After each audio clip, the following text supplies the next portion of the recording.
drilling here. My name is Dr. Lustiger Thaler, and this is a joint interview with Mrs. Rubin. The interviewee is from the United States Holocaust, the interviewer, excuse me, is from the United States Holocaust Memorial Museum and the Amud Eish Memorial Museum. Mrs. Rubin, can you tell me the town that you were born in, the country, and your I was born in Romania. The city was called Vișeul de Sus, was Romania, and was Maramureș, and I was born May 16, 1926.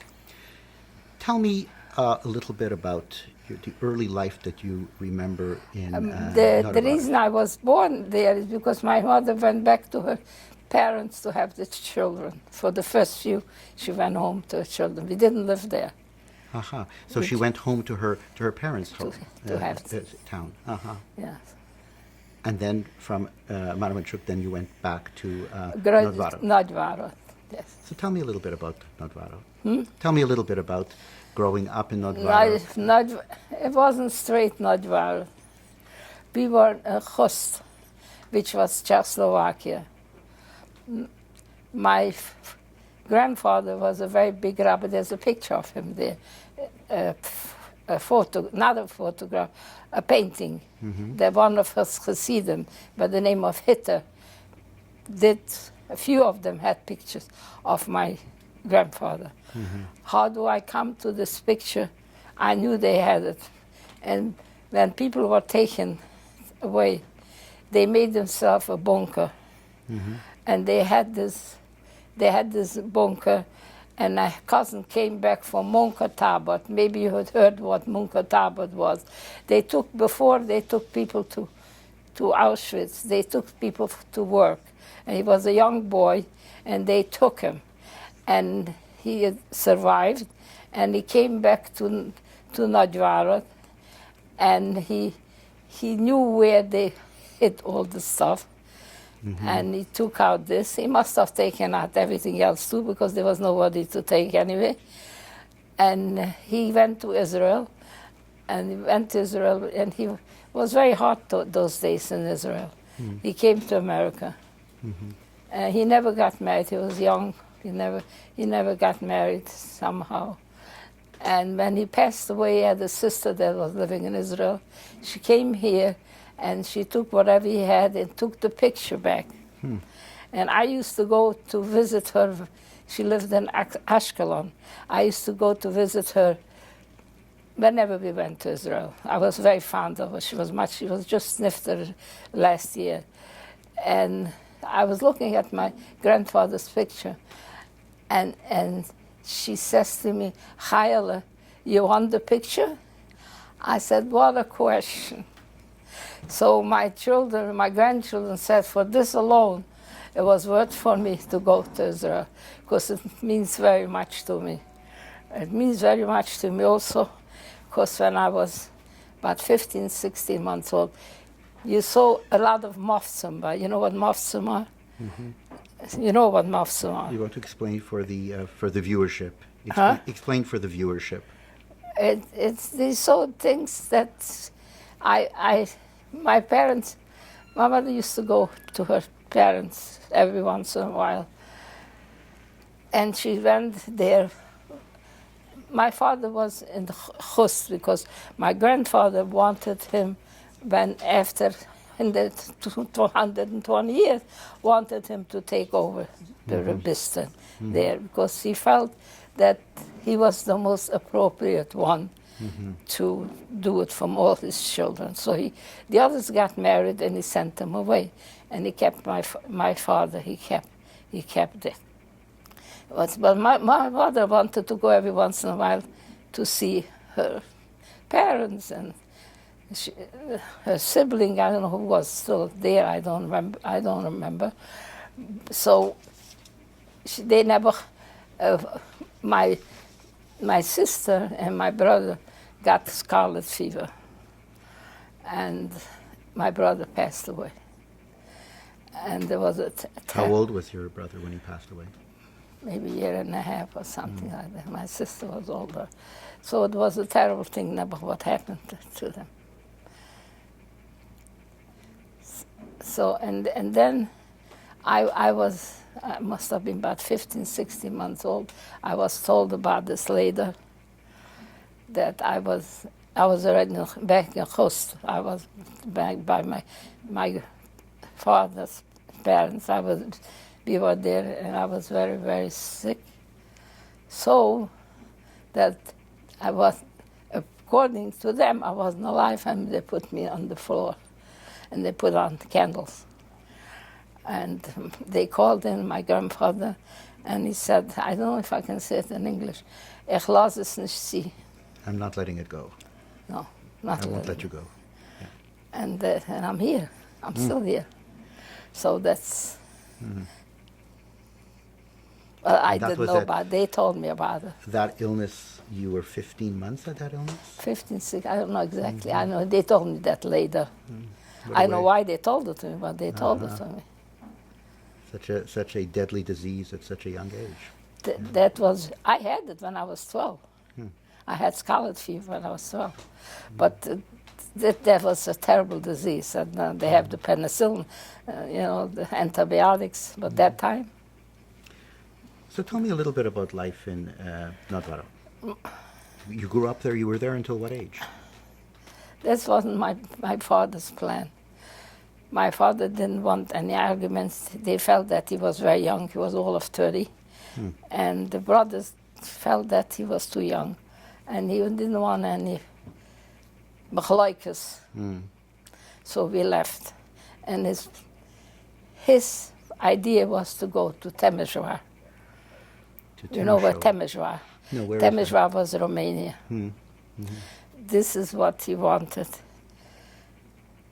And my father had some money, and he left it. He left the money in Nagyvárad. And what his plan was, when he was the first Stramel. You know what a Stramel is? In Temeswar. And they loved him. And his plan was he's going to buy himself a house with tenants, because they have had 250,000 lei, which was a lot of money. And that money, someone had a big problem, and they need to get away, and they took away that money. They took that money. We were in Temeswar, and it's very hard to me talk about this. My father sent a telegram to send the money, and they told that money is not there anymore. It was taken away. So my father felt my mother's sister was getting married, and we were going to Wisho. So they're going to go to Wisho, and when they come back from Wisho, we put all our things in storage. When they come back from Wisho, we'll go to Nagyvárad. Maybe we get back the money. And what happened was that we went into like a warehouse. We were in a warehouse first. And then from the same Hitler family, they felt very bad. Someone from that family took the money. He had to run away. And they later told my mother, there's a complete house empty. And they're moving out, these people, and we should go and take over the house. That's why we wound up. But that's not the thing. The thing is that if we would have been in Temeswar, everybody would have been alive, because in Temeswar, they were not taken to concentration camp.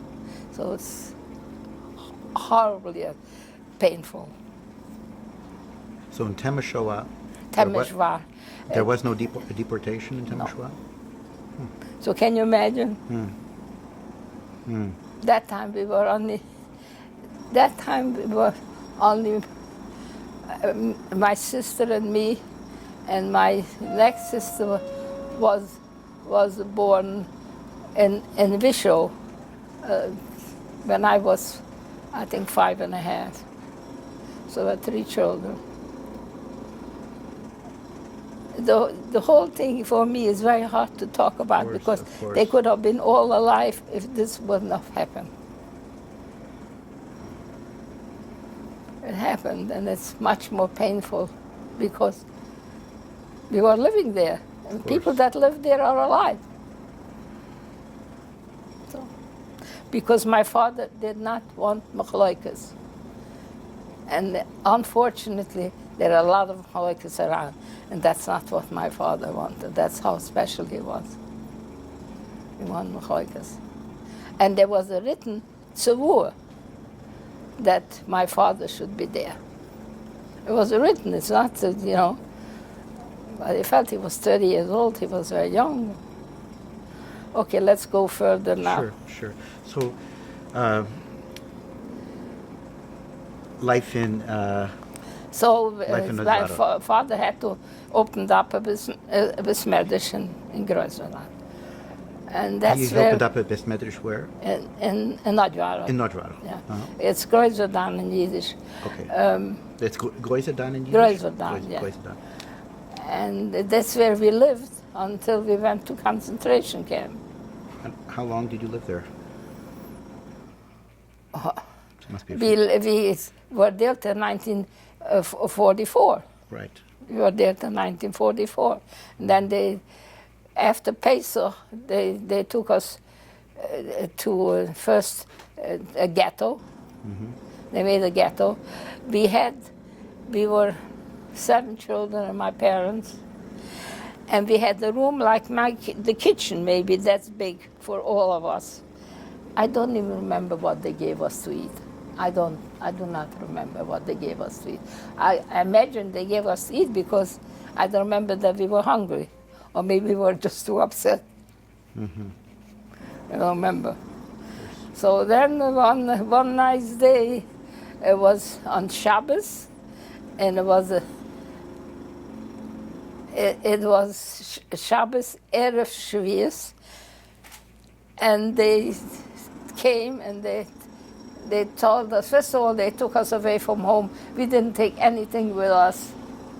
So there was six Sefer Torahs and all our belongings, only those things that we had on ourselves, and maybe took a few more things, clothing, which we didn't need. They took everything away anyway. So this is, and we were on the trains on Shavuos, first and second day of Shavuos. First day they were saying, first of all, we had no water, we had no toilet, we had nothing. We were like herrings in there, pushed in there. And I can't go to shul when they're saying the Akdumas because the screaming that was from, and I was all of 18, I had my birthday 2 days before we went on the trains. That till this day I can't go to shul because I just can't hear it, because it was something unbelievable. So finally Monday night was Motzei Shvius, and the train stopped, and Jewish boys came, and they started taking off the train. They didn't have to walk down. They had to carry us down from the train. They didn't do that we should be able to walk down on stairs. They poor boys had to carry us down. And they said to us, you see those fires there? That's where they're taking you. That's where they're taking you. Don't take any children, because if you take children, they take you right there. And my next sister was 12 years old. Her name was Rohala. And she said, I want to go with Suri and Chai because I want to live. And Mengele took her out, and she knew exactly where she's going. And my mother was standing with the other 2 girls, and they looked at each other, and that was the end. I never saw my father because my father went with the boys, and I didn't see them. I just didn't see them when we got off the train. I never saw them. And he wouldn't leave his 2 sons, so he went to the fire with them. He was 45 years old. My mother was 43. And the children, The one next to me was 12. The other one was about 10, 9, and a 7.5-year-old brother and a 5.5-year-old brother. So that was that. And they took us to that place. They shaved our hair. They took off our clothing. And they said, you have to go to a shower. You have to go to a shower. And they gave us this. We were the lucky ones. The other ones, they said the shower too. But they took them to a room and with gas, and they killed them. So we were the lucky ones that what. So we were in this, it was called sea lager, it's sea. Why did they put on this lager? So many people came that night that they couldn't, they didn't know what to do with them. So they didn't even give us numbers because they had too many people. They didn't give us, they gave everybody numbers. That night they just couldn't give any numbers. They didn't give any numbers. And they took off our hair and put on this dress. And then we went to the lager. And when we came to the gate, they had all over gates. Everything was with electric. And my aunt, Carla Rabbitson, my mother's youngest sister, was standing there waiting who is coming. She knew from Nagyvárad they're coming. And it was late at night. It was Monday night, late at night. She was standing and she was hoping that her sister will be, she knew already what's going on there. She knew already what's going on. We didn't. So when we got in there, and they put us in Block 31, they put us in. And these girls were in a hurry to tell us. They said, you know, you don't have any more sisters and brothers. You have no parents. If I would have had hair, I would have pulled them out. And then they made us stand in Seelapel. You heard what Seelapel. I fell asleep in the Seelapel standing. I fell asleep. For a couple of minutes. I was there with my sister, my older sister. And my aunt was in 14, Block 14, also in the sea lager, they called it. And so we wanted to be together. So we took a big chance. And we went over there so that we all should be together. We should be together. And we were together all the time. How many people from your family, when you say we were together, was yourself and? My sister and my aunt, that's it. The three of you? Just the three of us. And how old were you at this time? I was 18 years old. 18 years old. I was 18. My sister said, you know, I had my birthday.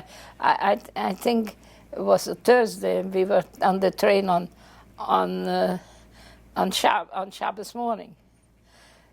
So she said, some birthday. You know, 18 is supposed to be a special birthday. That's what she said. May I ask you, what was going on in your mind? You must have been in a complete state of shock. Do you ever think back on your state of mind at the time? I think about it all the time. You can't get this out of your mind. Of course. You can't get this out of your mind. It's there forever. You try to hide it. You try to hide it. I didn't talk to my children. He says I did. I talked very little.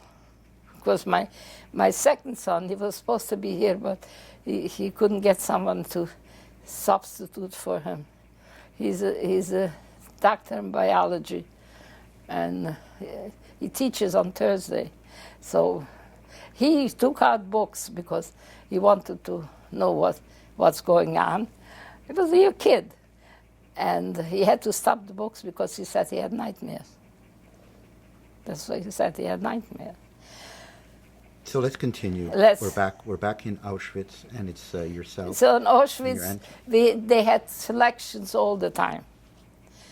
So we had to get undressed naked, and they wanted to see if they should take us to the crematorium already. If we have no more flesh on, then we're ready to be killed. So this was going on every week. Such a horrible thing to do to people. And every time we were, the three of us, we tried to separate, because if they saw that your siblings, they made sure something gonna happen. So we always tried, and until we saw each other together, that no one was taken away. And we never know, they said many times they're looking for good-looking girls. So we were scared. We were very scared. And we didn't know what's going to be. It was unbelievable, because it was very often, maybe once a week or maybe more than once a week they did this. But I saw a case,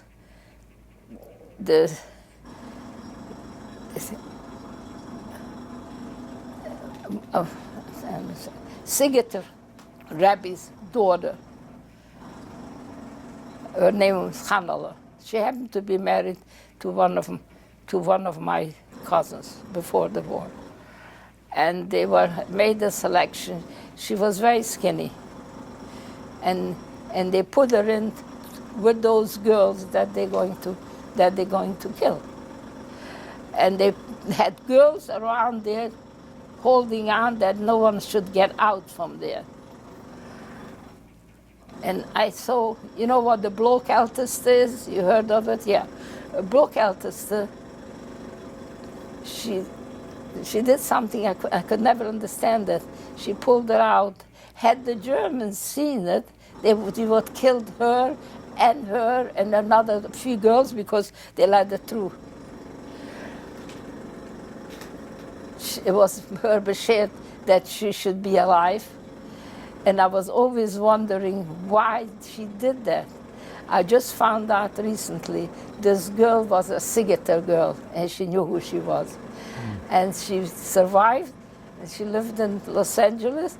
She has an only daughter, and the only daughter has 4 daughters, and it's such a miracle. She was just here recently by me, the daughter. Her name is Lev, her family name is Lev. So we were always afraid, and then before Rosh Hashanah, a cousin of mine, they came from the same city. He was married just about 6 or 7 months before that. And he was working in the crematorium. And he threw us over a siddur and sometimes some food. And then I was the lucky one. I don't know, it was very, very hard. He says to me, you should know that they're going to kill me because they don't want any witnesses. So when you see that I'm not here, have it in mind, you got it to keep his yortzat. So he on Erev Rosh Hashanah, he was not there anymore.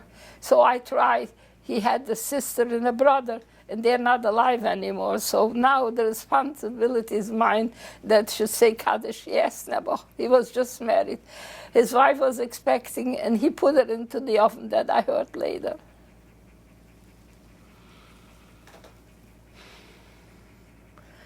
So you want me to go on further? Please. This is life in Auschwitz. So then one nice day, they decided they're taking us. And they took us to we figured they're taking us to the crematorium, because they always did everything at night. This was their way of doing things. And they took us over there and told us to pick out clothing, that we don't have to wear anymore the uniforms. You can pick out one thing. So we all picked something. So we were sure surely they had their way of doing things. We were sure that now surely they're going to take us to the crematorium. We were traveling a whole night. Oh, and they gave us some food, which was something special. They gave us some decent food. Because in Auschwitz we had bread with sawdust. That's what our bread.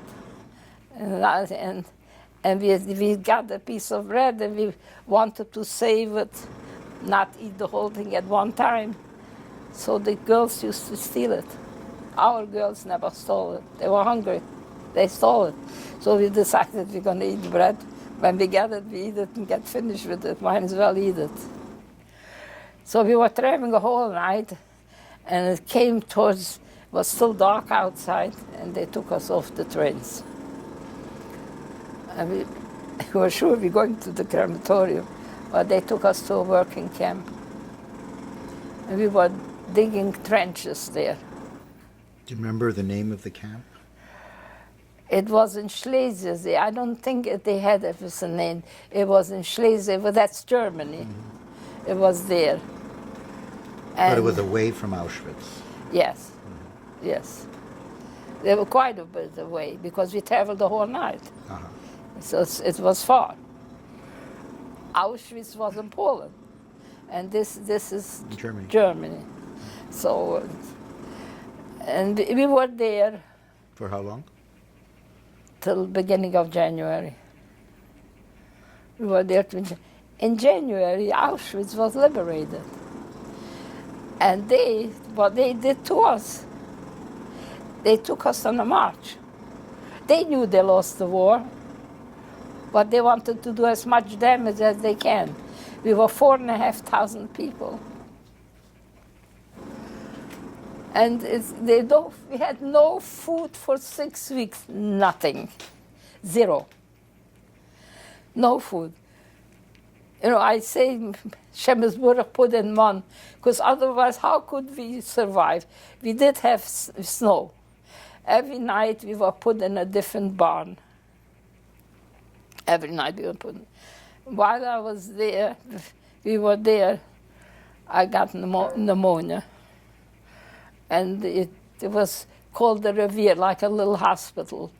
I don't remember Giselle something, the doctor's name was famous. He came to America later. Oh, I could tell you more from what happened in Auschwitz, which I should tell you. Well, let's go back then. Let's go back. I'll go back. In Auschwitz, Mengele let somebody through. She was expecting any day. He did these things. And we were right across from the Revier. The 14 was across from the Revier, and she was in the Revier. She was having the baby. And she had the little boy, and they brought in to show us the baby. Then the doctor turned the neck because he didn't want that Mengele should make experiments on the child.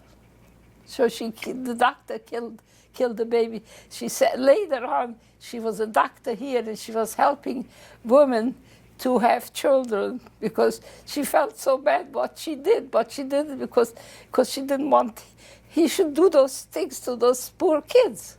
So she did that. And I had pneumonia. She didn't want to take me in.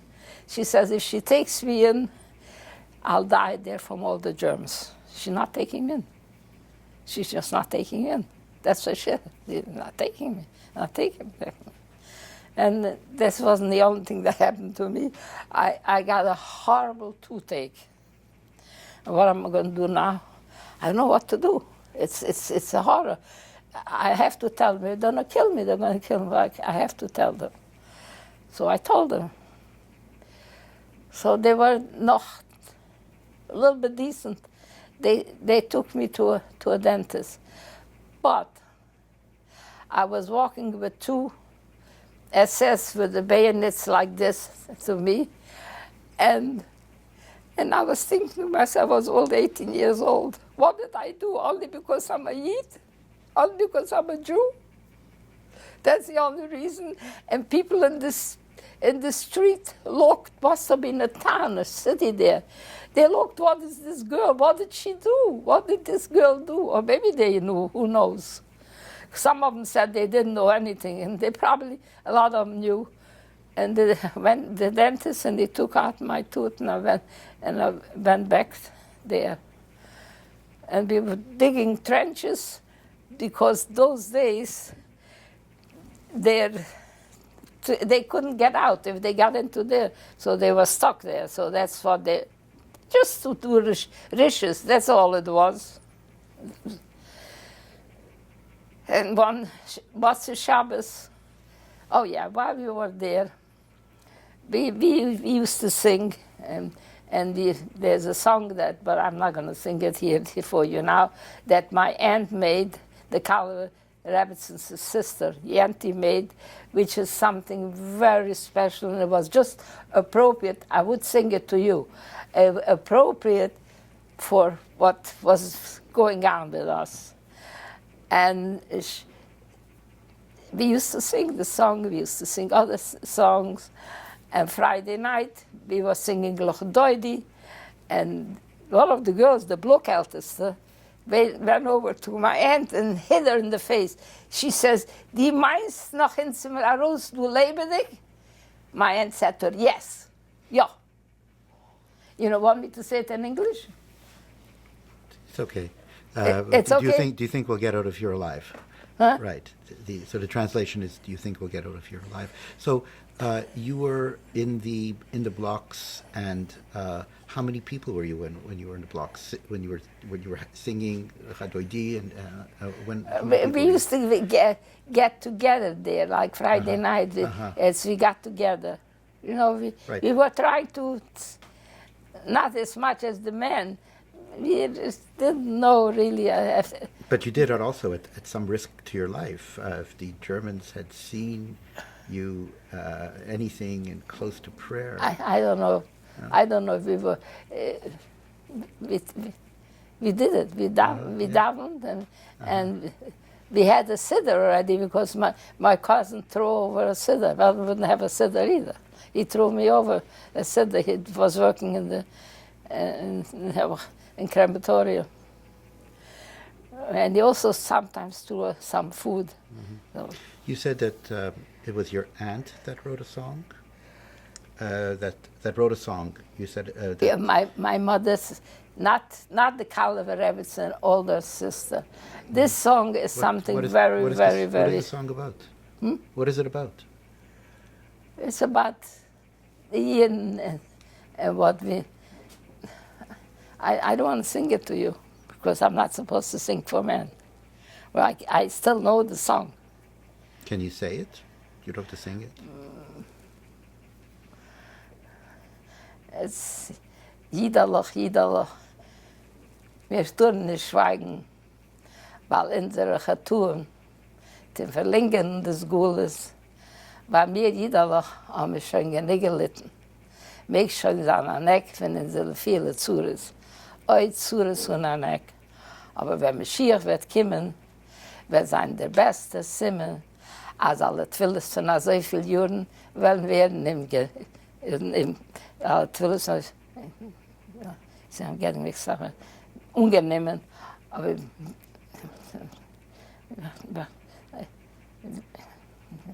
I'm usually, I have it taped, but it's a beautiful song. I'm nervous. It's a beautiful song. No, wait, I got to get back to it. And ich tue nicht schweigen, weil unsere Getun verlängern des Gules. Bei mir jeder, wir haben schon genug gelitten. Mädchen sind an der Neck, finden sie viele Zures, oi Zures und an der Neck. Aber wenn Schiech wird kommen, wird sein der beste Simen, als alle Twillis von so vielen Jahren werden ungenehmen.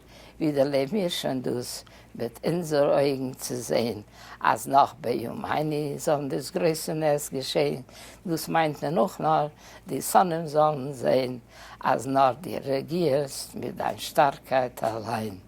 Dem Schäufer Agudel soll man mit unseren euren Herren, der Melech HaMashiach soll kommen, soll nicht geschehen kann, schon wir lernen, wo wir lernen schräg, und wenn sie hat die ganze Zeit, jetzt sind wir nur zum Gitten vorbereit.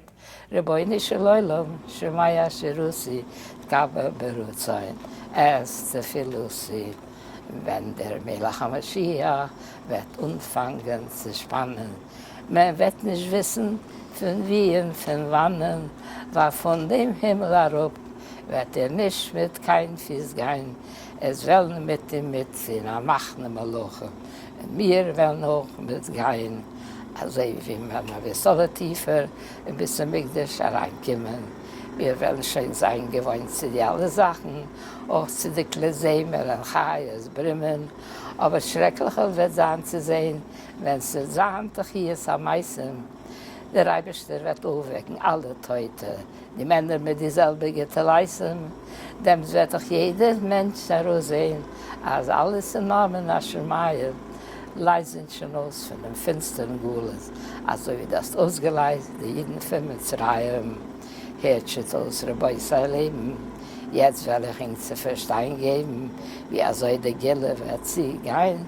Der Reibischer wird unheimlich zu wecken, als jedes Beschäftignis wird sich erschrecken. Dus wird der Team, bechoide, bejatzmei allein.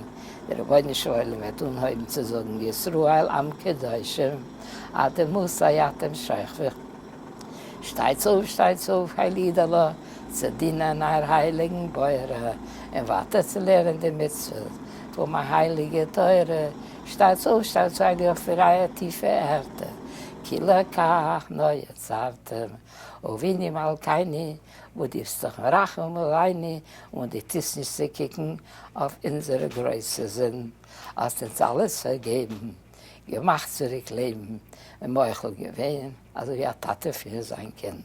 Wir danken mir dir, heilige Beure, wo das uns gemacht zurücksehen in dein heilige Teure.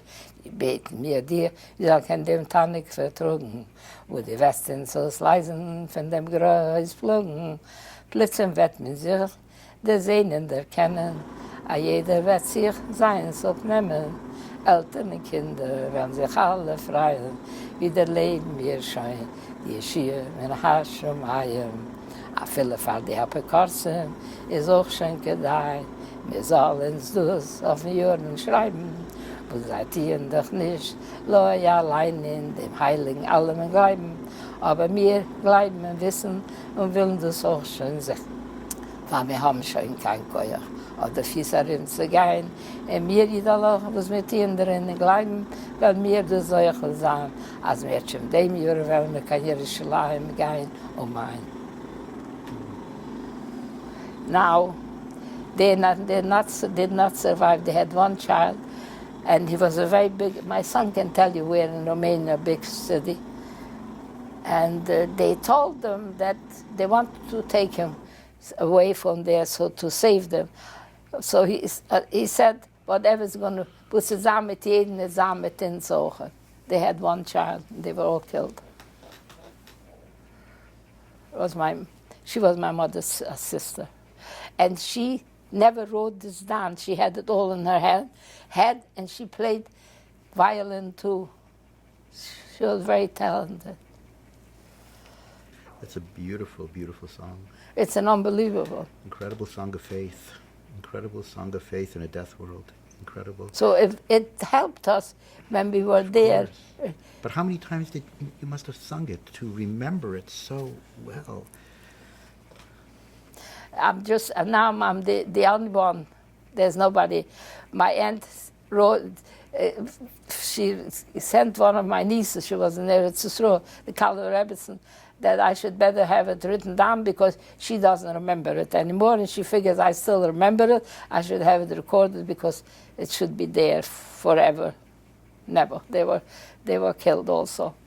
And so I have it in front of my grandson.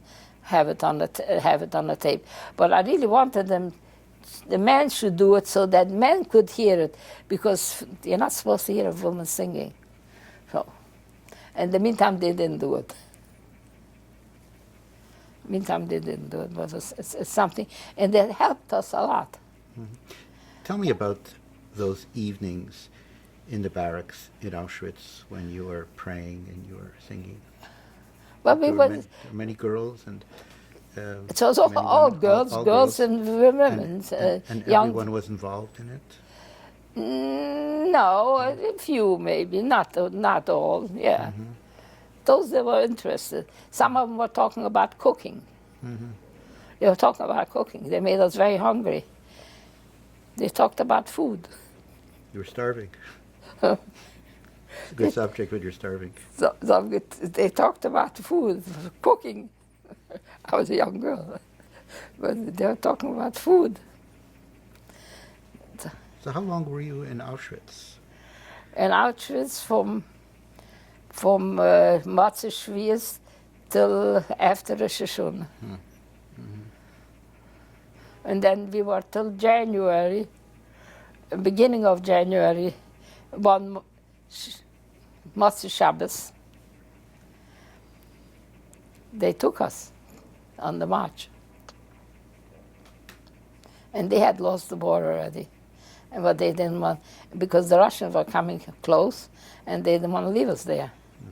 So we were 4,500 people marching.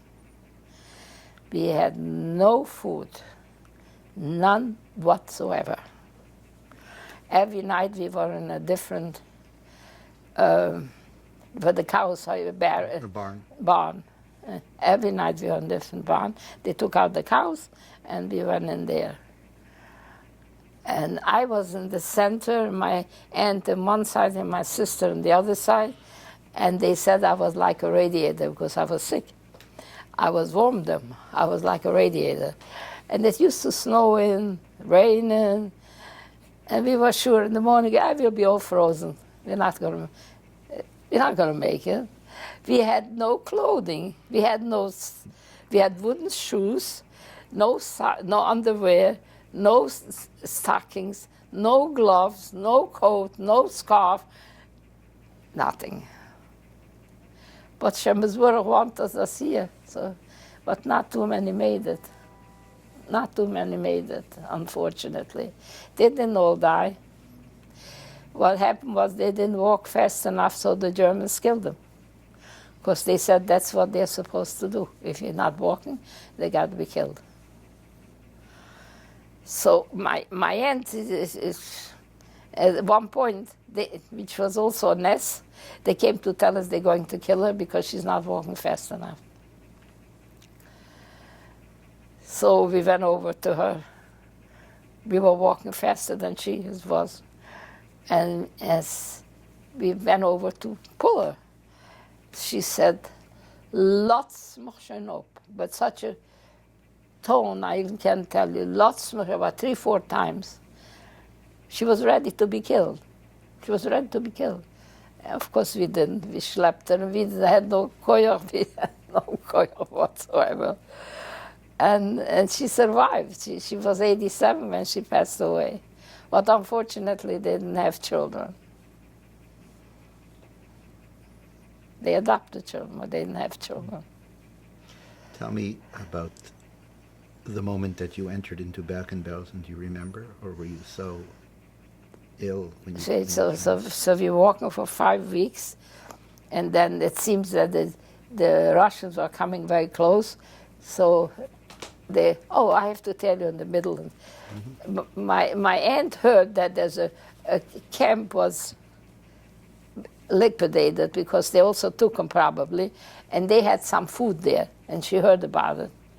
And she went in there, and we had a little bowl, and she filled up this bowl with some potatoes. And she came out from there with this potatoes. It's in front of my eyes still this day. Our girls almost killed her. Never mind that. They almost killed her over the potatoes. I saw it from far. This is what happened. It was, they were hungry. They were hungry, and they didn't act normal. They were not normal anymore. They finally decided to put us on trains, and they put us on. We were put in a little later. My aunt was before us, and there was a girl that she was very nervous and very upset, and she bit a girl. And she bit my aunt also. That girl died. When we got to Bergen-Belsen, they gave her a little coffee, whatever coffee it was. And she didn't know what she should do with this coffee. Should she drink it or grease her hands? She decided to grease her hands. Hers healed up, but you could, all her life you could see the marks from it. The other girl died. That's how not normal most of the girls saw from what they were going through. They were not normal. We were lucky that it didn't affect it this way. We got to Bergen-Belsen. I have no idea how this happened at all. Because my sister and my aunt was not, and how they got a hold of me, I don't know. Went to a, there was probably nearby somewhere to pull trees. What they've needed for us to do that, I don't know. I have no idea. I could hardly walk already by that time. People that saw me went, they got scared when they saw me what I looked like already then. And he told me to pick up a tree with maybe 3,000 pounds, or who knows how much. I took a little thing, and I was pulling it. So he came over, and he hit me on my face, and my face opened up. And I was so disgusted already, and I was not the type. I was very quiet. I didn't talk much.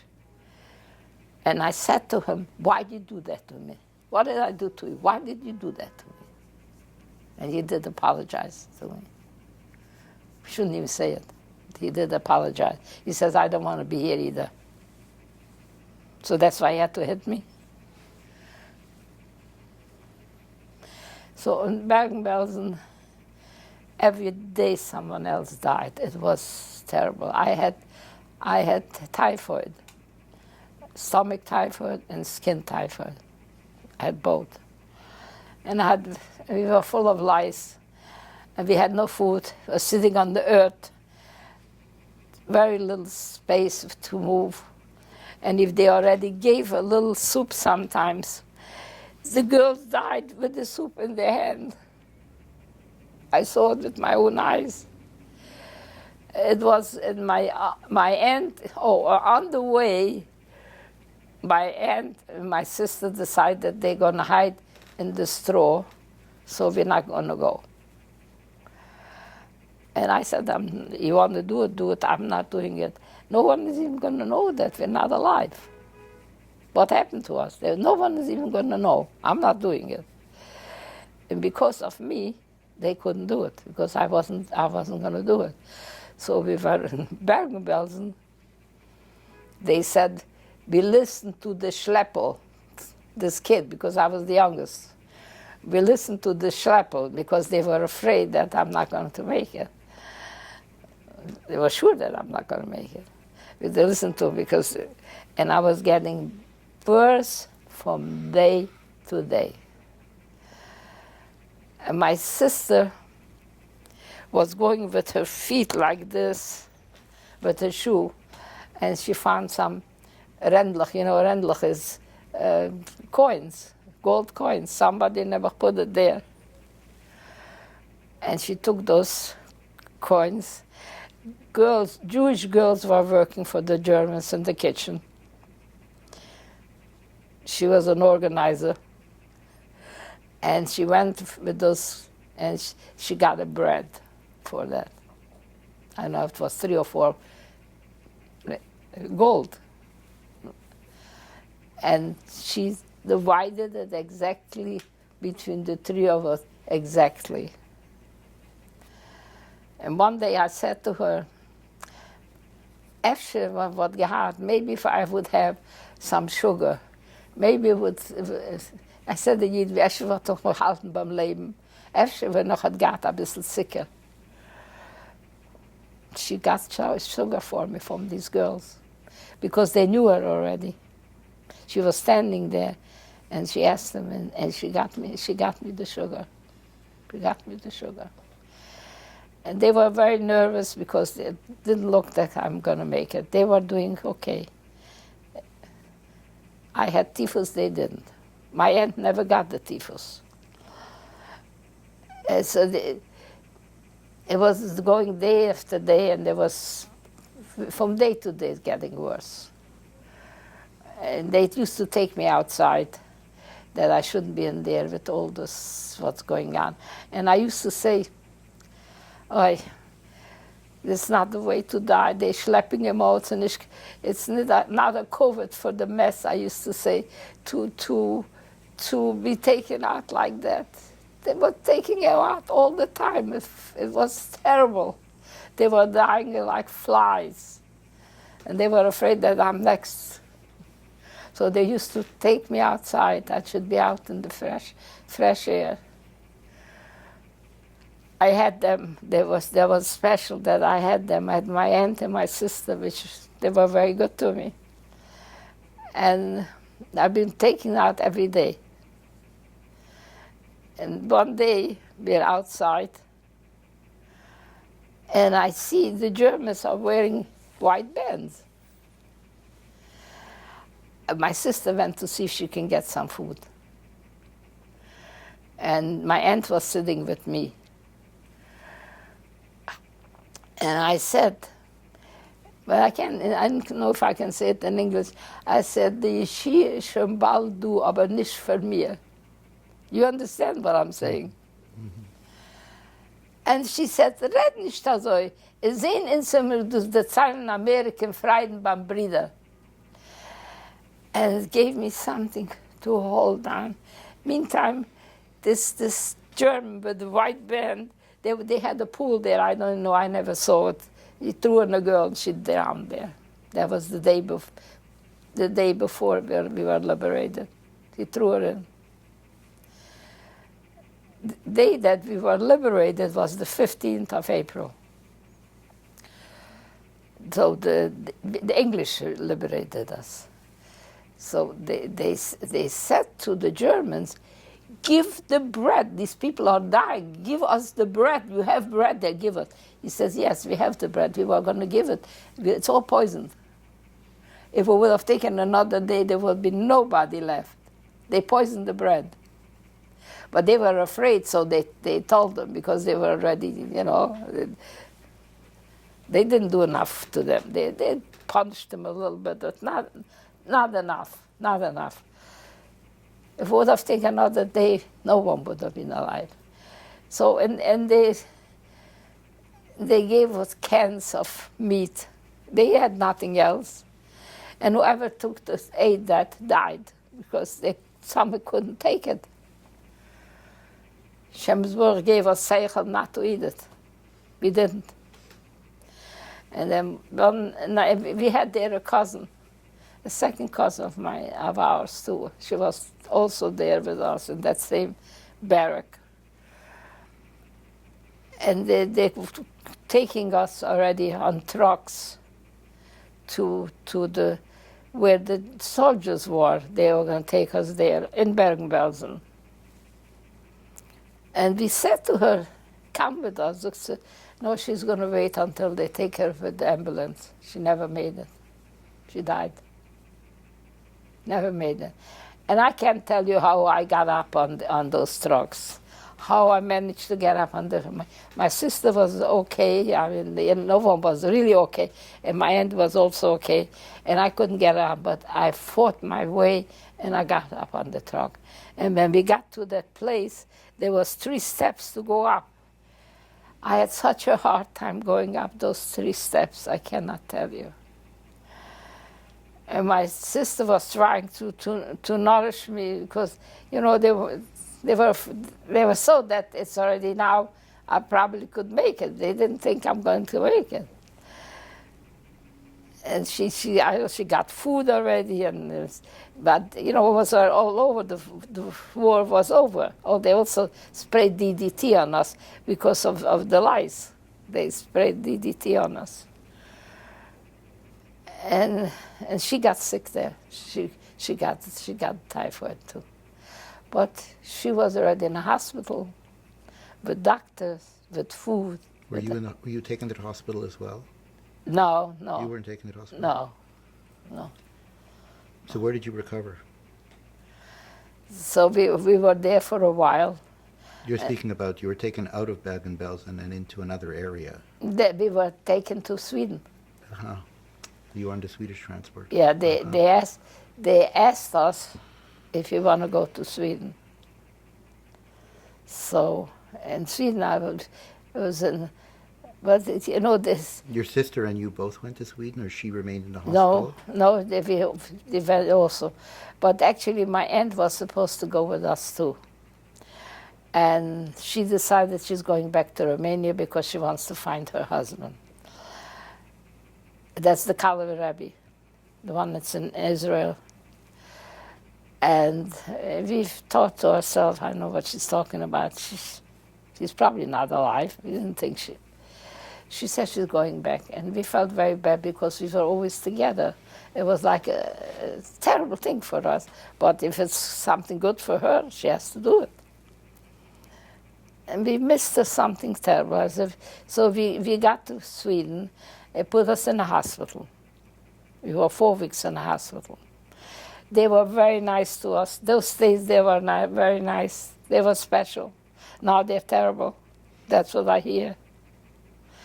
We got to Sweden, so they took all our clothes off, and they put it in machines because in case there is lice, but I don't think by that time, I don't know if it still had lice or it didn't have lice. And the sauna, and then they took us to the hospital. And they took us to the hospital. We were 4 weeks in the hospital. After 4 weeks, they took us to a nursing home. We were in a nursing home. I don't remember exactly how long. We were in the nursing home, and there was a list who else is coming from Sweden. And I look, it was on a Shabbos. I look at the list, and my aunt is on the list. I cannot tell you how the happiness that it was for us that she decided that maybe she'll find her husband better from Sweden than from Germany. And we figured, she thinks she has her husband's alive. And she had the feeling that he's alive. He knew she's alive, because some people came back and they said she's alive. And one nice day she got a telegram from him, and he came to Sweden. That time we were already, there's a lot to say. When we got finished there, the 4 weeks that we were there, they put us little in a camp for us. And we didn't have kosher food. We ate trifles. Was it camp in Sweden, or was it camp in Sweden? In Sweden. In Sweden. Mm-hmm. They put us in a camp. I mean, not a camp, They put us in somewhere. All those a displaced persons camp. Yes. A DP camp. Yes. And there was, I'm not going to mention the name because I don't want to, I'm sure he's not alive anymore. They came from America to sing with us, to make us feel good. And I went over to him and I said, in Sommer gegessen, wie lang schon Treifes? In Zwilmen essen wir kein Treifes. And he said, I guess that's so lang it noch essen a bisschen. Well, we didn't take it for that. We striked. We went and took our tray with the food, and we left it, and we went out. There was a Rabbi Jacobson, maybe you heard of him. You heard of him? I think so. At Tzaddik. Mm-hmm. His name I mentioned, the other one I don't want to mention because I don't think it was right of him to say that. It has a lang gegessen to water essen. It was not a good thing. It was not a good thing. And Rabbi Jacobson went with my aunt. I went to work. I can't believe it, but I did. I went to work. I had to go to a very long way to get to the bus. And then, I don't know how I got the job, I don't know. I was stuffing little animals. And, I'm getting like 30 some odd dollars a month from them, Social Security. From the Swedish government. From the Swedish government. I'm getting. So I worked for a while there. And they went to buy the dishes, and they went to Teuvel, and we had a kosher kitchen. But it wasn't, in Sweden, they didn't do the right thing with the chicken, you know, with the meat. They gave them injection before so we found that out later, but it wasn't as bad as, you know, ganzen Teufel. So we were there, and then opened up Fernerbrücke, a famous lager there. There was already men and women on different sides. And my uncle came, and he made us, everybody feel good. He sings beautifully. I don't know if you heard about it. And it was very good it was good for everybody. For your spirits. It was very good. So they were there, and a few people got married there. Fernerbrücke. You heard of Fernerbrücke? Yeah. Oh, you heard of him? Mm-hmm. Yeah. It was a kosher right. Lager. It was good kosher lager. And a few couples got married there. It was like starting life again. Mm-hmm. Starting life again. How long were you in the DP camp? Until we came to America. Uh-huh. And you came in 48, 49? No, I came December 2nd, 1946. Now I have to tell you, my mother, very early. Yeah, my mother's brother, he was a tzaddik. He was a real tzaddik, Kirchner Rebbe, which he was an Einickel from Marsham. And he sent us every month $100, and he didn't have money. I don't know how he did it. Sent us to Sweden, $100 every month. And the Romanian quota was 378 people a year. And who knows how long we would have to stay there. And my uncle didn't want we should come as students. He wanted us rather to come as immigrants. So his English wasn't very good. So he had his son go with him. He made himself an appointment by a senator in Washington. And he went with my cousin, my uncle and my cousin, and he said to them, "This is all I have, is these two kids from the whole family. You got to let them in without a quota." And we were let in without a quota, because otherwise we would have had to be there years. Mm-hmm. Just a few years ago, I was in the bank, and a woman comes over to me. She said she came to a bar mitzvah. She lives in Sweden, and she came to a bar mitzvah. I don't know the woman from nowhere. And she says, "I have Einigloch mit Zeilemes." I know why she told me that. It hurt me something terrible. So a lot of them never remained there and got married with Goyim. And many of them were hidden children. That was more in Poland. Mm-hmm. She didn't know from nowhere, but she saw, she had to tell it to somebody. Never. She has an Einigl with asylum. So we got here December 2nd, 1946. My uncle came to the boat to pick us up. We came in as immigrants. And his daughter, which was a first cousin of mine, got married on Thanksgiving. That was Thursday. And we got here Monday, the following Monday. And it was Sheva Bruches. Came into my uncle's house. The family was there. And my aunt says, this Husen's brother is here, but he has an older brother. And that was my husband. Am I married?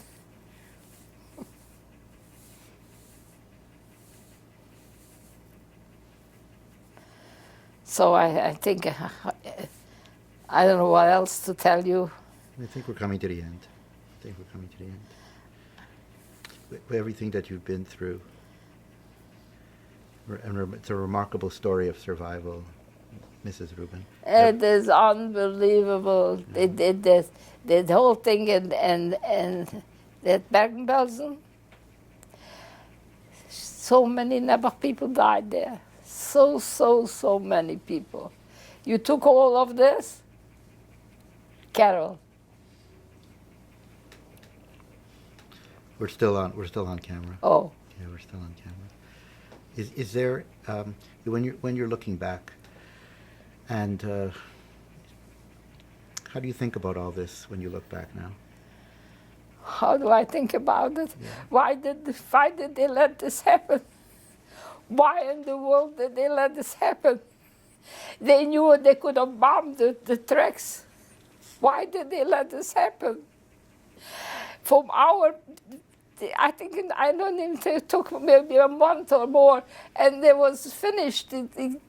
Whoever was hiding, we could have done it too, but it was small kids, and by the time that my parents, people came from Poland that escaped, and they told us, well, it took them 6 years, takes them here 6 weeks.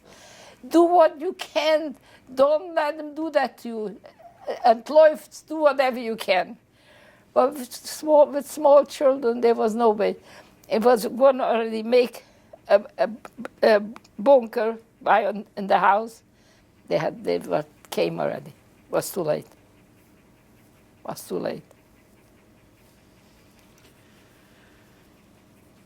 Mrs. Rubin, thank you very much for your testimony. Thank you. It's whatever I tell you is nothing to what we went through. Nothing. Just. Thank you. Ida, wir turnen schweigen, weil unsere Chatuam dem Verlängern des Gules, weil wir haben schon genug gelitten. Es mag schon sein an Eck, von unsere viele Zures, oi, Zures und an Eck.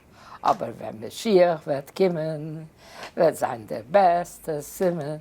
Als alle Tfilis von so viel Juden werden wir nun genommen, wie der Lehm mir scheint das, mit unseren Augen zu sehen. Als noch bei Jomeini soll ins Größeres geschehen. Das meint man auch noch, die Sonnen sollen sehen.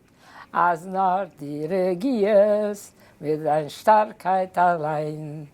Dem Schäufer Agudael soll man mit unseren Herden. Der Melech HaMashiach soll kommen, sonst geschehen kann schon mehr lernen. Und wir lernen in Schreck, aber wenn sie hart die ganze Zeit, jetzt sind wir nur zum Gitten vorbereit. Rebbeinu Shalom, Shemaya Shirusi, the Kaaba Berutzayin, Este Filusi. Wenn der Melech HaMashiach wird anfangen zu spannen, man wird nicht wissen, von wie und von wann, war von dem Himmel herab, wird nicht mit kein Fies gehen, es werden mit dem Mitzvah Macht Meloche, und wir werden auch mit gehen. So wie wir werden noch, bis zum Mikdash hereinkommen. Wir werden sein gewohnt zu die alle Sachen, die Klesim werden Chayes bringen, weil die alle Sachen sind nur für heilige Menschen. Aber wir werden dazu auch solche Sachen, weil der Eibischter wird ins Menschen.